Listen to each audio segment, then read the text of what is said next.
Bom dia, boa tarde, boa noite, or whatever the case may be. My name is Marcus, and I am the host of the Black Brazil Today .com blog, as well as the Black Brazil Today YouTube channel, where I analyze Brazil from the perspective of race. So today, I wanted to discuss a topic that's been hot for a number of years. It's a topic that even though I got into learning about the situation with race in Brazil back in like the year 2000, and even though I had read many texts, many books, many articles about this particular topic, it didn't really strike me for maybe several years. I'd say maybe 3 or 4 years before what the books were saying actually struck me. And I looked and I started to realize what I was really seeing. What I mean by that is when you start studying Brazil, you learn about, you know, almost 5 centuries of racial mixing. You know, Brazil is considered like the greatest mixed race nation on the planet. Like this has been going on for upwards of 5 centuries, right? Since Portuguese colonizers came to the land that they would later call Brazil. Of course, it's a similar history to that of the United States and other countries in the Americas where Europeans came to these lands and there were native peoples living here, right? And as the story goes, they started to import Africans to do the work sometime later on.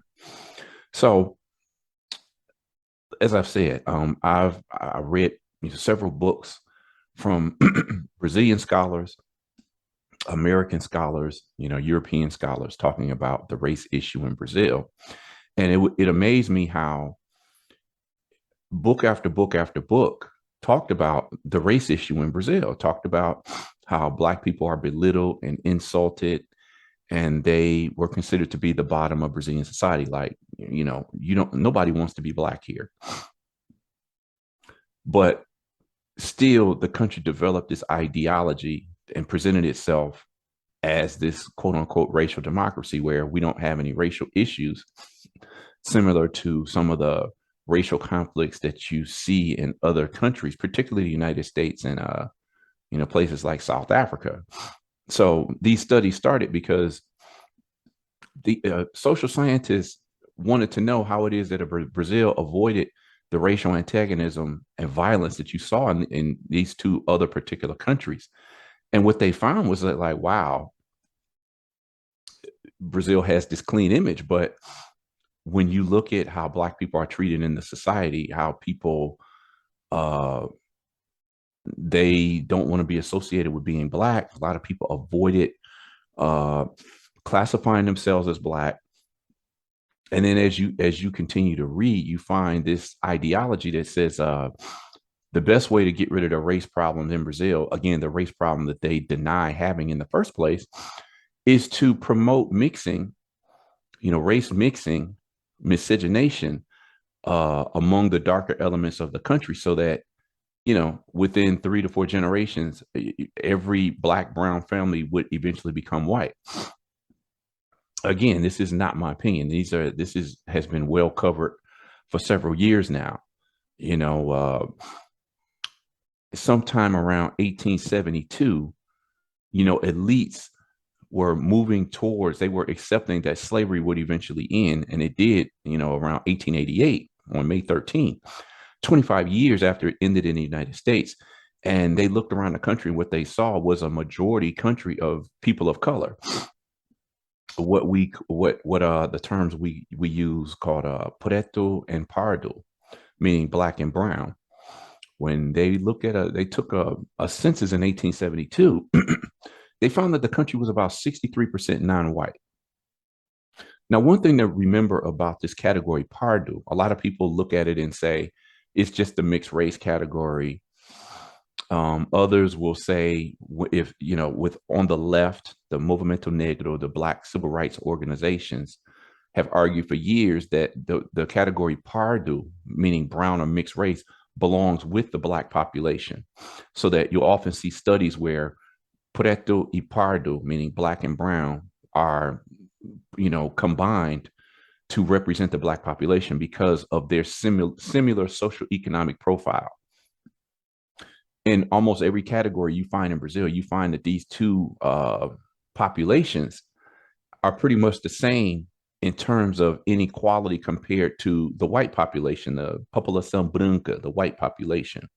So this is why, when I first got into Brazil, some of the works that were available in English, the first scholar that I really started looking into was the great Abdias do Nascimento, and his two popular books that were available in English at the time. And he talked about how, even though the preta or Black category at the time was only represented by about, I don't know, maybe 5 or 6% of the population, when you combine that with the other 38% that's considered pardo or brown or mixed race, then you come to a population that's at least 44% of the Brazilian population.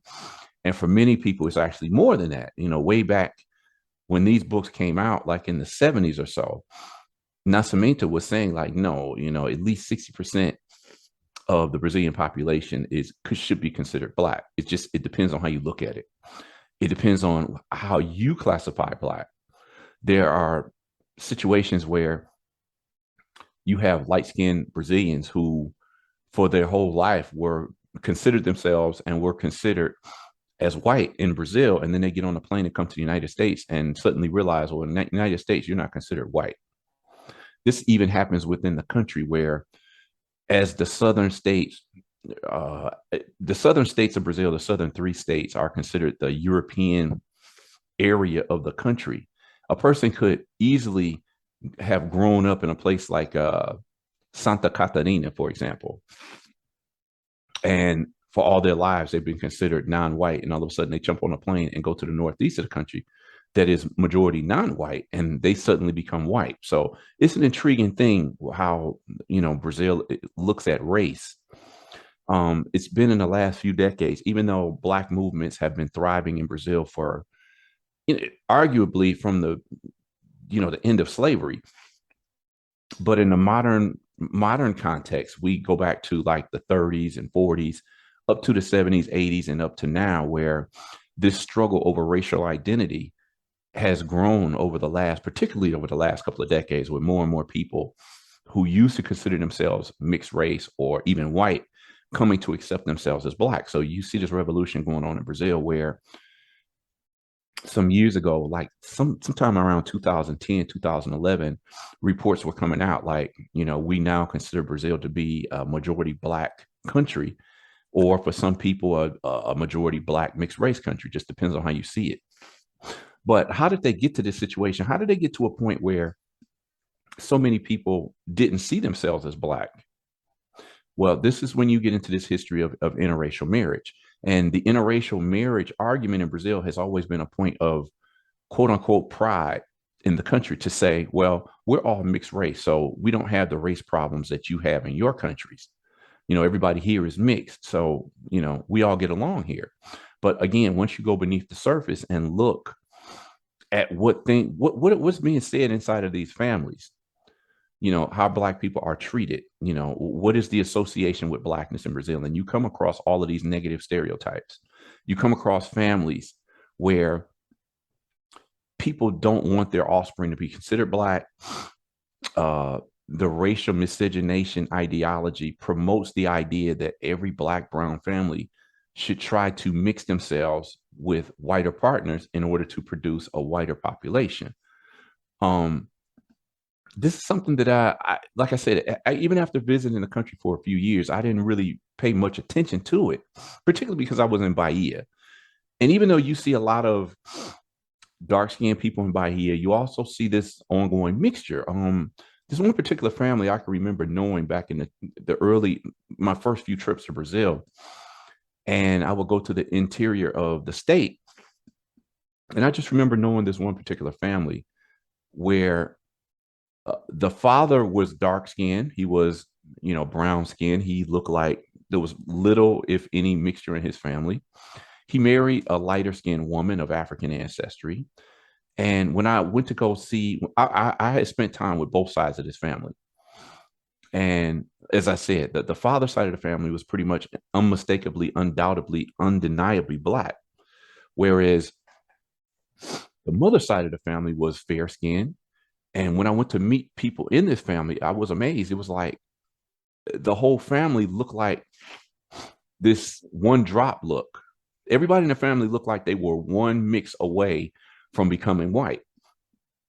And it was like, wow. It almost seemed like, I mean, how can this happen just by accident where almost everybody in that family, even though you could see, features that signify to you that these people have African ancestry, there had been so much mixture in this family that almost every member was this fair skin with almost completely straight hair. And you could look at them and still say, yeah, they wouldn't be accepted as white in the United States. But in Brazil, even though they were mestizos or mixed race, you could see how, you know, decades, if not centuries of mixing, how this family came out to look. And then when you look and you realize, like, wow, this is the ideology in the heads, in the brains, in the thought process of many Brazilian families, like this ultimate goal of getting to whiteness, right? That was the first time it really struck me, even though I had come across this question of miscegenation in Brazil. Why does it seem like the whole population has this idea of reaching this whiteness? My first introduction was when I met somebody, he wasn't a tour guide per se. He was just a guy that I met in Salvador on my first trip, Salvador Bahia, which is considered like the Black Rome. Is considered like the center of African culture in the country. And the first time we had a conversation, I just remember we were discussing Abdias do Nascimento, the civil rights leader at the time, who I just mentioned. And he says, yeah, I like Abdias do Nascimento, but I prefer Malcolm X because Malcolm X married a Black woman.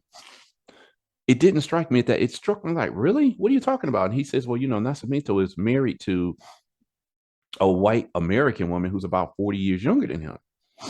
It hadn't occurred to me at that point until he pointed it out. And I looked it up like, wow, okay. So the even though I'd say the vast majority of Black Brazilians didn't even know who this man was, he was the most prominent Black civil rights leader in Brazil, and he was married to this, a white American woman. I was like, okay. What I come to realize is that when you look in, because a lot of people look at this as a contradiction. How can you be a Black rights leader and then you're married to a person of the race where you say they're oppressing the group you're from? And the conclusion I come to is that it's not about whether you're fighting for Black rights. The question is whether you're an integrationalist or nationalist. And I find that people who are generally integrationalists, they can speak out against racism and speak in favor of the advancement of Black people. But if they're integrationalists, they still won't see any problem with marrying across racial lines. Just in my own studies, I haven't found a whole lot of nationalists who consider themselves Black nationalists to be married across the color line. So that's just something that I had to take into consideration, because as I got further into studying this question in Brazil, I started seeing even within the activist community, you found a large percentage of Black men and Black women married to white people. And I was like, what's going on here? Now, when I would talk about this, if I would point this out, I was always deemed as, the racist American, you racist Yankee, go back to the United States where you came from.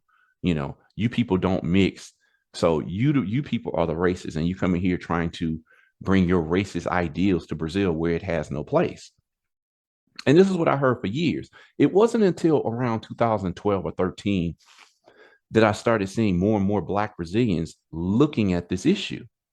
Like, maybe we've been tricked. Maybe our shield against accusations of racism because of our high rates of mixing, maybe this is not, maybe it's not such a perfect ideal that we thought. Maybe there's more to it than what we just say, love has no color. Because why are so many, particularly prominent Black Brazilian men and women, married to white partners? This is not a slant against interracial couples. It's just a question of, okay, why is this? Why is it that you don't see families trying to go darker in their family rather than lighter. You see this persistence of trying to whiten the offspring in families. I've known several families where one of the siblings will tell me, like, look, all of my brothers and sisters are married to white men and women. And it was amazing. Like, how did this happen? So, like I said, around 2012 and 2013, you get people starting to ask the question that I was asking, when I was being deemed the racist, right? So this is I'm gonna look at this article that I posted back in 2013.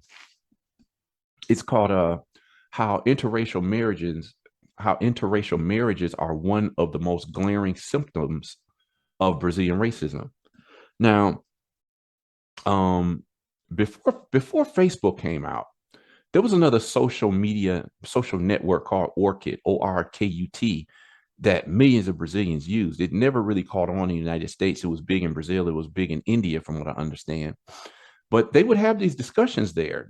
Sometimes I would peek into the Black communities of Orchid, Black Brazilians talking about all types of race issues. I would peek inside some of the communities that were dominated by more white Brazilians. And I would see a lot of conversation among white Brazilians where they would ask the question, like, with this rising of Black consciousness, it's like, you guys are a huge contradiction, because why are you so many of the top soccer players in the country? Why are so many of the top Black musicians, the top Black actors and actresses? If you're so proud of being Black, why are all of you married to white people? This is something I used to read among white Brazilians. It's as if you're putting on this face that says, race mixing is not a problem. It's proof of our racial democracy. But beneath the surface, people were calling it out.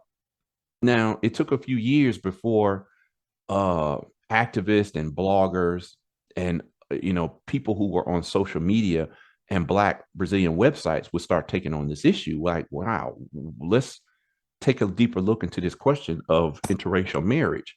Is it really proof of our racial democracy, or is there something else going on here?